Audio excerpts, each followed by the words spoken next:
ഇനി എനർജി സോഴ്സിൻ്റെ അടിസ്ഥാനത്തിൽ നമുക്ക് റിമോട്ട് സെൻസിങ്ങിനെ രണ്ടായിട്ട് തിരിക്കാം. ആക്റ്റീവ് റിമോട്ട് സെൻസിങ് എന്നും പാസീവ് റിമോട്ട് സെൻസിങ് എന്നും. പാസീവ് റിമോട്ട് സെൻസിങ് എന്ന് പറയുമ്പോൾ നമ്മൾ സോളാർ എനർജിയാണ് അതിൻ്റെ എനർജി സോഴ്സായിട്ട് ഉപയോഗിക്കുന്നത്. ഇതൊക്കെ നടക്കണമെന്നുണ്ടെങ്കിൽ നമുക്കൊരു എനർജി സോഴ്സ് വേണമല്ലോ. അതിന് വേണ്ടിയിട്ട് നമ്മൾ ഉപയോഗിക്കുന്ന എനർജി സോഴ്സ് എന്ന് പറയുന്നത് സൺലൈറ്റ് ആയിരിക്കും. ആക്റ്റീവ് റിമോട്ട് സെൻസിങ് എന്ന് പറയുമ്പോൾ നമ്മൾ അതിന് വേണ്ടിയിട്ട് ഒരു ആർട്ടിഫിഷ്യൽ എനർജി സോഴ്സ് ലൈക്ക് ബാറ്ററിയോ അതേപോലത്തെ എന്തെങ്കിലും ഒന്ന് യൂസ് ചെയ്യും. ബാറ്ററി എന്ന് പറയുമ്പം ഹൈ എനർജി സപ്ലൈ ചെയ്യുന്ന ബാറ്ററീസ്.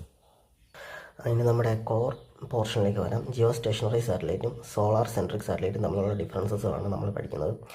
ഇതറിഞ്ഞിരുന്നാൽ തന്നെ നമുക്കൊരു മാർക്ക് സെക്യൂർ ചെയ്യാൻ സാധിക്കും. ഇതിനകത്തുനിന്നാണ് ഏറ്റവും കൂടുതൽ പ്രീവിയസ് ഇയർ ക്വസ്റ്റ്യൻസ് വന്നിട്ടുള്ളത്. നമുക്കപ്പോൾ ഇതിൻ്റെ ഡിഫറൻസ് എന്തൊക്കെയാണ്, ഇത് തമ്മിൽ എങ്ങനെയൊക്കെയാണ് തിരിച്ചറിയാൻ പറ്റുന്നതെന്ന് നോക്കാം.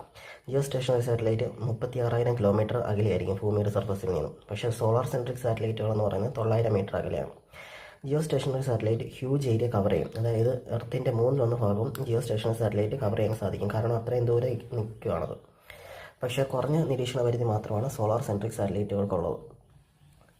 ജിയോ സ്റ്റേഷനറി സാറ്റലൈറ്റ് പ്രധാനമായിട്ട് ഉപയോഗിക്കുന്നത് കമ്മ്യൂണിക്കേഷൻ വേണ്ടിയിട്ടാണ്. പക്ഷേ സോളാർ സെൻട്രിക് സാറ്റലൈറ്റ് ഉപയോഗിക്കുന്നത് എന്തിനാണ്? റിമോട്ട് സെൻസിങ്ങിന് വേണ്ടിയിട്ടാണ്. ദിനാന്തരീക്ഷ സ്ഥിതിയും കാലാവസ്ഥയും മനസ്സിലാക്കാൻ